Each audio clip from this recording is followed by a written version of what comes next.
Unajua kuna mbinu ambazo unaweza kuzitumia ukawa na ushawishi mkubwa kwa watu, na hizi mbinu unaweza kuzitumia katika sehemu mbalimbali, hiyo kwenye mahusiano, hiyo kwenye biashara, kwenye uongozi, na utaona matokeo makubwa sana. Sasa leo nitaenda kukufundisha mbinu za kisaikolojia ambazo unaweza kuzitumia na zikakuletea matokeo mazuri katika sehemu mbalimbali ya maisha yako. Lakini kama ni mara yako ya kwanza kujiunga na chaneli yetu ya Elikhan TZ, karibu sana na usisahau kusubscribe. Sasa mbinu ya kwanza inaitwa kanuni ya upendeleo au kwa Kiingereza inaitwa linking. Sasa kisaikolojia, si binadamu wakati tunapenda wale watu ambao tunafanana nao au tunaendana nao. Sasa njia nzuri ya kuitumia hii kanuni ni mbinu ya kioo au mirroring. Sasa hii inakuaje? Hii ni kuiga tabia ya mtu fulani. Kwa mfano kama mwenzako anaongea kwa sauti ya utulivu, atakuwa nawe ongee kwa sauti ya utulivu. Kwa mfano kama anaongea kwa kasi, na ndoko uongee kwa kasi ile ile. Kama mwenzako kakaa mkao ambao ni wa utulivu, hachezishi mikono, na utakuwa kae mkao huo. Unafanya vile, kwenye ubongo wake unatafsiri kwamba huyu mtu ni kama mwenzangu. Kwa sababu binadamu sisi kwenye ubongo wetu sehemu ya ndani kabisa kuna sehemu inaitwa mirror neuron. Ile waga inawaka zaidi pale tunapomuona mtu ambaye anafanana na sisi kitabia. Kwa hiyo ili umshawishi mtu, jitahidi angalia mwenzako yukoje, alafu uendelee naye vile vile. Mfano unakutana na mtu, unaona mwenzako anaongea kwa sauti ya juu, na unataka uendelee naye hivyo hivyo. Lakini mwenzako akiwa anaongea sauti ya juu, uchangamfu, unaongea sauti ya chini, hauwezi kumshawishi kwa sababu ataona kama wewe ni mtu ambaye humuelewi. Na kisaikolojia sisi binadamu huwa tunapenda watu ambao tunaendana nao. Mwenzako anaongea sauti ya utulivu, anaongea maneno ya heshima, na wewe unataka uendelee naye hivyo hivyo. Sasa njia nyingine ya kuitumia hii kanuni ya upendeleo, tafuta pointi ya muunganiko, yani common ground. Unaweza kuangalia dini ya huyo mtu, sehemu aliyosoma, kazi anayofanya. Kwa mfano mwenzako anashangilia Simba na ukamwambia na mimi nashangilia Simba, mtajikuta mnakuwa na ukaribu zaidi kwa sababu mnakuwa mmefanana. Kwa tafuta kile kitu ambacho kinaunganisha, ambacho mnaweza mkafanana. Kwa mfano inaweza kuwa kazi, umri, inaweza kuwa sehemu uliyotokea. Kwa mfano kama mwenzako anatokea Mbeya na ukasema na mimi natokea Mbeya, lakini sasa kuwa makini usiseme kwa uongo, kwa sababu binadamu wakati tunajua kudetect uongo pia. Sema kitu ambacho kina uhalisia. Yani tafuta kitu ambacho mnaweza mkaendana. Inaweza kuwa movie, inaweza kuwa michezo fulani. Yule unaenda kumshawishi, akishagundua kuwa mnafanana, utakuwa na ushawishi mkubwa zaidi kwake, kwa sababu atakuwa anaona kama wewe upo kwenye dunia yake. Lakini unapopishana naye, hautakuwa na uwezo wa kumshawishi. Lakini kitu kingine ambacho kinaweza kuongeza ushawishi kwenye hii kanuni ya upendeleo ni sifa zenye shabaha, yani specific plays. Sasa unajua watu wengi tumeshazoea kupewa sifa za ujumla. Yani kwa mfano mtu anamwambia umependeza au wewe ni mzuri. Hizo ni sifa ambazo kila mtu anazisikia kila sehemu. Sasa njia nzuri ya kutumia kanuni hii, unajua si binadamu wote tunapenda kusifiwa, lakini unaposifia kwa ujumla, kwanza yule mtu ambaye unamsifia ataona kama unataka kumshawishi na ataona kama ni uongo. Na ndio maana ukienda kumwambia mtu wewe ni mzuri, muda mwingine anaweza kukataa au akajilinda akasema wewe bana unasema uongo, kwa sababu mara nyingi tunasifu vile vitu vya ujumla ambavyo kila mtu wao anavisema. Na sasa njia nzuri ya kutumia kanuni hii, utakuwa usifie juhudi au uwezo au mambo ambayo mtu ameyafanya. Mfano, unaweza kumwambia nimevutiwa sana na ripoti yako uliyoifanya mwezi huu, ni ripoti nzuri sana. Au unamwambia nguo zako unazinuliaga wapi, maana ni nzuri na mimi naomba unielekeze. Unaona, kwanza hapo unakuwa umesamini kile kitu alicho nacho, na yeye mwenyewe atakuwa anatambua kwamba umeelewa kwamba kweli kile kitu ana deserve kukipata. Usisifie vile vitu vya ujumla, tafuta kitu ambacho anakifanya. Yani mfano unaweza kumwambia kama alikuwa anaongea kwenye mkutano, bia aisee, nimependa jinsi unavyopresent mada zako, unaongea kwa ujasiri na unajiamini sana. Nimefurahi sana kuona jinsi unavyoweza kuelezea vizuri bila kukosea jambo lolote. Hapo atakuwa anaona kwamba umemtambua na umesamini kile alichokifanya pale. Lakini ukisifia kwa ujumla kwamba una sauti nzuri, ataona kama unasema uongo au hujatambua kile alichokifanya. Kwa hiyo tafuta sifa ile ya kipekee ambayo watu wengine hawaioni kwa haraka. Hii itakuwa inaonyesha kwamba umemfuatilia na umemtambua na unamsamini. Lakini vile vitu vya ujumla ataona kama ni kitu cha kawaida, kwa haitakuwa na ushawishi. Tafuta kitu ambacho ni cha tofauti na watu wengine hawajakiona. Kwa kanuni ya upendeleo, kuwa nao makini, kwa sababu unapoitumia kwa uongo mtu akija kugundua utavunja kabisa mahusiano. Na kitu cha kuzingatia, binadamu wote huwa tuna mbinu za kugundua uongo. Yani tunapogundua kwamba labda mtu umemdanganya, umemwambia mimi natokea Mbeya, alafu akaja kugundua wewe hutokei Mbeya, tayari utakuwa umeharibu kabisa mahusiano. Kwa hiyo tafuta vitu ambavyo vinaweza kuendana na huyo mtu, lakini jitahidi viwe vya ukweli, kwa sababu vitu viko vingi. Inaweza kuwa elimu, inaweza kuwa kazi, inaweza kuwa labda kipindi cha mazoezi kama mwenzako naye anapenda mazoezi, au inaweza kuwa labda movie. Vitu viko vingi sana. Tafuta kitu ambacho mwenzako anapenda. Hata kama unaona mwenzako anapenda kitu fulani, unaweza kukifuatilia kwanza, ukikisoma, ukifuatilia, ukakijua, ili mnapoenda kuongea naye basi utakuwa na ushawishi mkubwa zaidi kwa huyo mtu. Sasa kanuni ya pili inaitwa kanuni ya kulipa fadhila, au kwa Kiingereza inaitwa reciprocity. Sasa kisaikolojia, si binadamu huwa tunajihisi deni pale ambapo tunapofanyiwa wema au fadhila na mtu fulani. Yaani kwa mfano mtu kakusaidia kitu, wewe unajisikia deni baadaye kuja kurudisha kile kitu.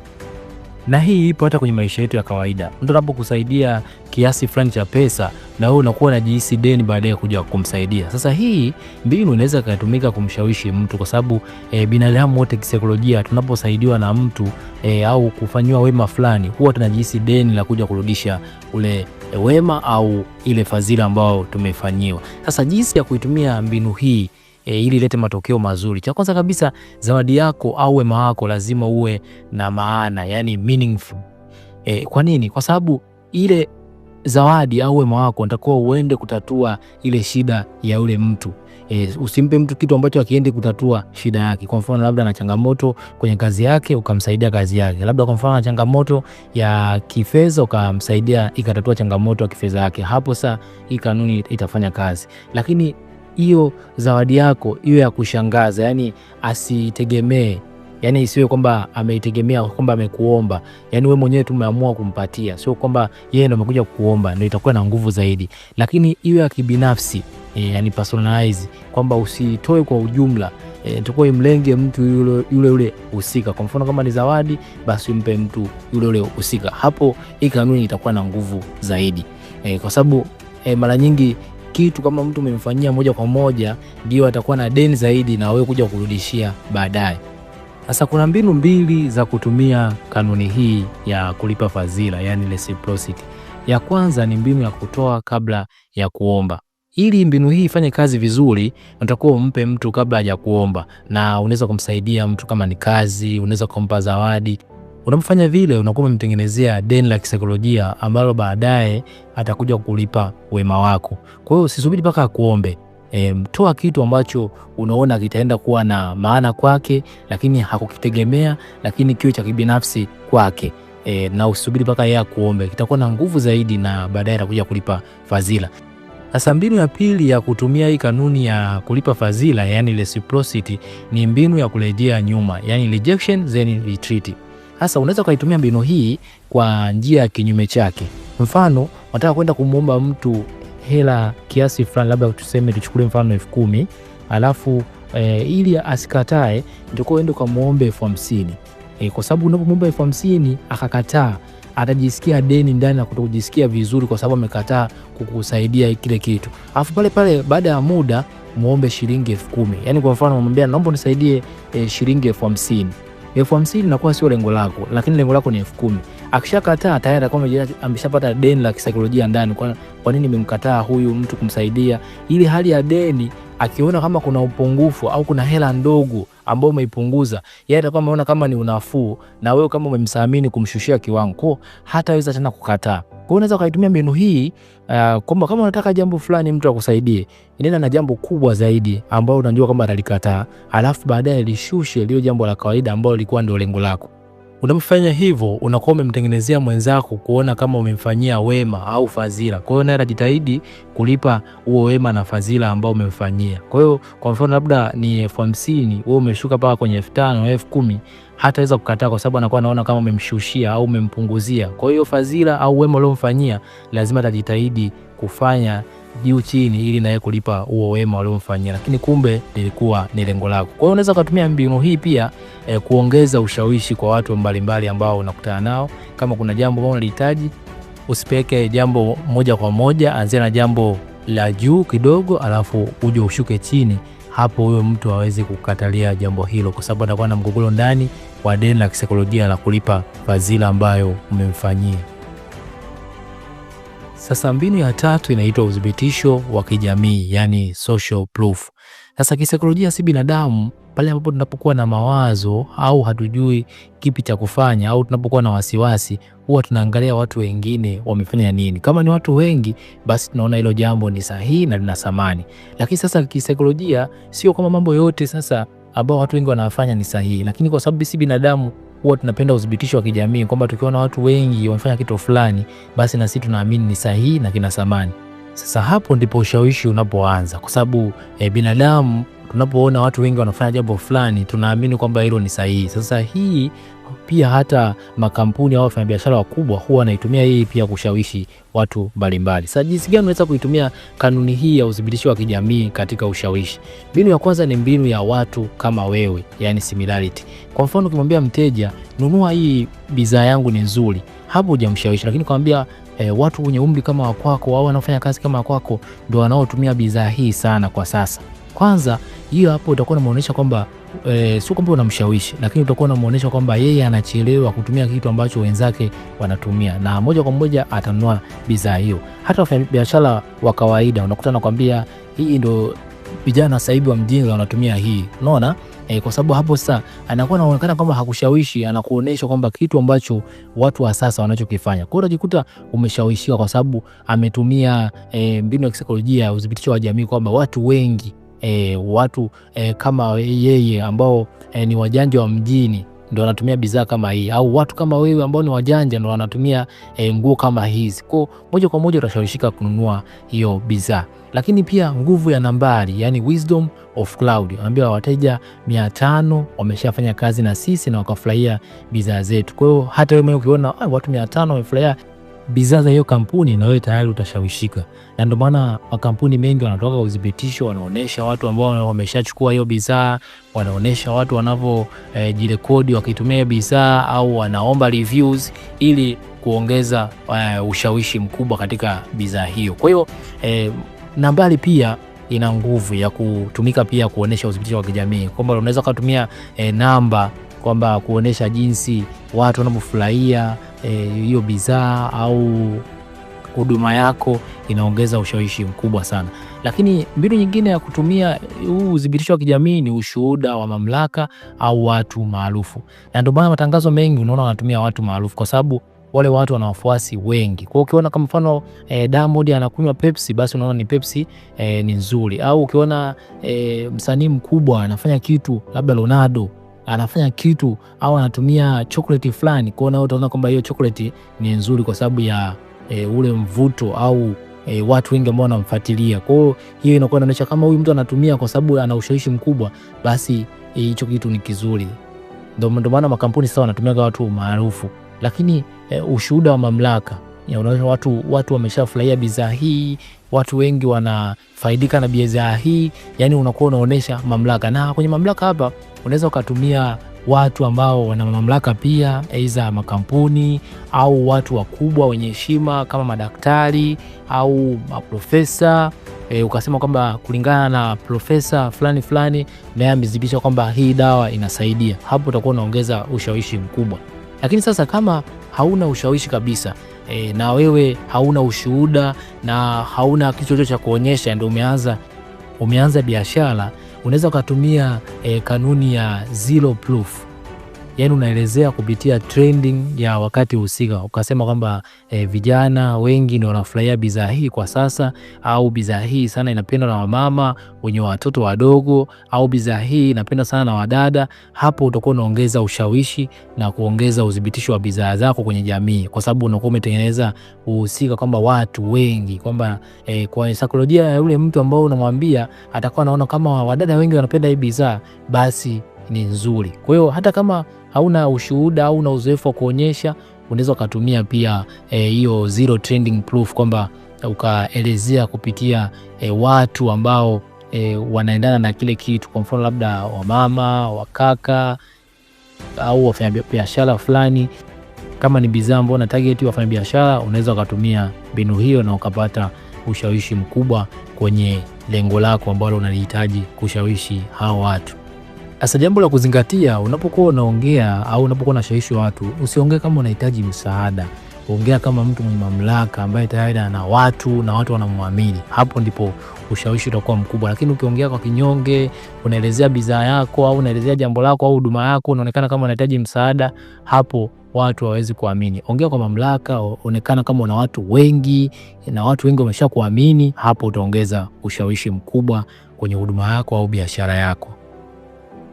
Sasa mbinu nyingine ya ushawishi inaitwa uhaba au scarcity. Sasa kisaikolojia, si binadamu huwa tuna hofu ya kupoteza ambayo inaitwa loss of aversion kuliko hofu ya kupata. Na kitu chochote ambacho kinaonekana kigumu kupatikana huwa kinaongezeka thamani, na vitu vyote ambavyo tunavionaga ni vigumu kupatikana huwa vinapanda thamani. Na hii ni kisaikolojia kabisa kwamba jambo lote ambalo ni gumu kulipata huwa thamani yake inaongezeka, na ndio maana hata pesa thamani yake imepanda juu kwa sababu sio rahisi kuipata. Kwa jambo lolote ili uelewe vizuri, ili liongezeke thamani lazima liwe gumu kupatikana. Kwa hiyo hapo sasa mara nyingi pia mbinu waga wafanyabiashara wanaitumia, kwa sababu wanafanya kitu kionekane cha thamani ili wakushawishi wewe kuchukua hatua haraka, kwa sababu kwenye asili ya binadamu huwa tuna hiyo hofu ya kupoteza kuliko hofu ya kupata, na mara nyingi tunathamini vile vitu ambavyo ni vigumu kupatikana. Kwa hiyo kitu chochote ambacho kinaonekana kigumu kupatikana, basi thamani yake inaongezeka. Sasa unawezaje kutumia mbinu hii ya uhaba, yani scarcity? Jambo la kwanza kabisa ni uhaba wa muda, yani deadline. Unapotaka kumwambia mtu achukue hatua fulani au kumshawishi, onesha kwamba kile kitu kina muda fulani. Yani mfano, ofa hii ni ya siku ya leo tu, ofa hii ni ya wiki hii, ofa hii ni ya sikukuu, ofa hii ni ya weekend tu. Unapofanya vile, kisaikolojia ile thamani yake ya kile kitu itapanda, na watu wataona kwamba kama hii wiki ikiisha basi sitapata hicho kitu, manake thamani yake itapanda. Kwa sababu utakuwa umetengenezea panic ya kisaikolojia ambayo inaitwa FOMO, fear of missing out. Kwa huyo mtu atachukua hatua haraka. Kwa jaribu kuangalia muda ambao unatakiwa uweke ili kushawishi mtu achukue hatua. Kwa unaweza kusema ofa hii ni ya masaa 24, ofa hii ni ya wiki hii moja, ofa hii ni ya sikukuu. Na mara nyingi hata wafanyabiashara nadhani waga mnaona siku za sikukuu nasema ofa hii ni ya sikukuu tu, ofa hii labda ni ya Sabasaba, ofa hii itaisha baada ya weekend. Kwa hiyo hapo utakuwa umeongeza thamani ya hicho kitu chako, na mtu atachukua hatua haraka ya kuipata, kwa sababu anaona kwamba nikichelewa kuchukua hatua sasa hivi naweza nikakikosa. Lakini mbinu nyingine ni uhaba wa idadi, yani limited quantity.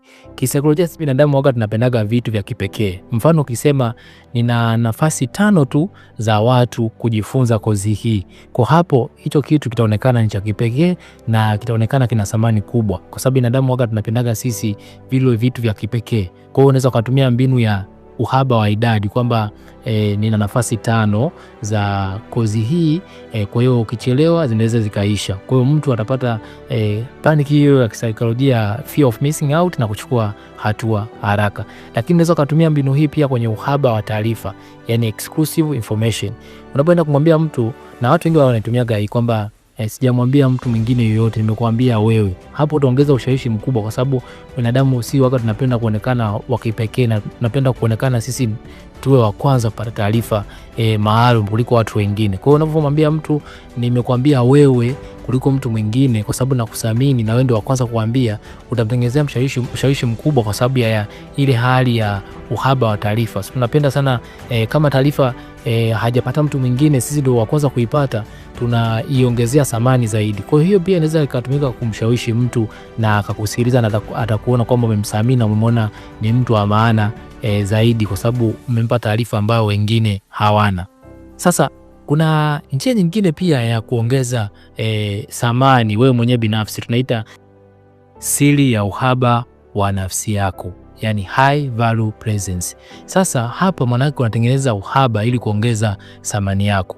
Usiwe mwepesi wa kujibu kila simu, kupokea kila meseji au kila mwaliko ambao unaitwa. Hapo manake thamani yako kisaikolojia itashuka. Na ndio maana hata viongozi au wasanii wakubwa mara nyingi hawaonekani, kwa sababu ule ugumu wa kuonekana, thamani yao inapanda kisaikolojia. Kwa hiyo ili na wewe pia uongeze thamani yako kisaikolojia, sio kwamba ufanye kitu kwa watu kiwe kibaya, hapana, ila jitahidi tengenezea mazingira kwamba sio kila simu ni ya kupokea kwa haraka, sio kwamba kila message unajibu kwa dakika moja, na sio kila mwaliko unaenda, kwa sababu ukiwa unapatikana kwa urahisi thamani yako pia inashuka kisaikolojia. Lakini ukiwa hupatikani kwa urahisi, maana yake unaongeza thamani ya kwako, na ndio maana wale watu ambao ni wagumu kupatikana wana thamani kubwa zaidi wakija kutokea, na watu wanawafurahia kwa sababu wanakuwa wapatikane kiurahisi. Sisi binadamu tunavipandisha thamani vitu ambavyo ni vigumu kupatikana, lakini vile ambavyo vinapatikana wakati tunaviona kawaida.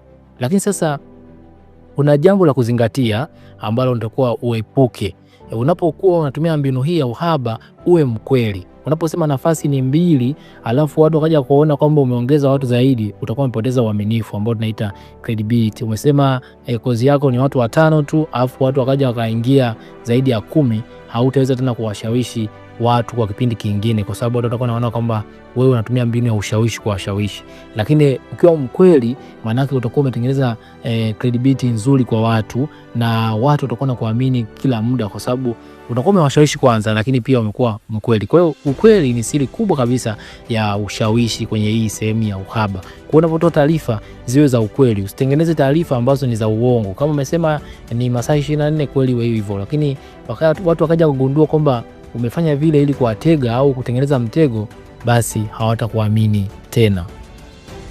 Okay, nikushukuru sana kwa kunisikiza kuanzia mwanzo mpaka mwisho wa somo hili. Kama utakuwa na swali lolote, unaweza comment sehemu ya comment section, lakini kama kuna sehemu umeelewa zaidi au kuna sehemu unaweza kuongezea, nikusihi sana pia unaweza comment na nitafurahi kuona comment yako. Asante sana kwa kunisikiliza. Mimi naitwa Elikhan Mtz. Tukutane tena kwenye kipindi kingine. Bye bye na uwe na siku njema.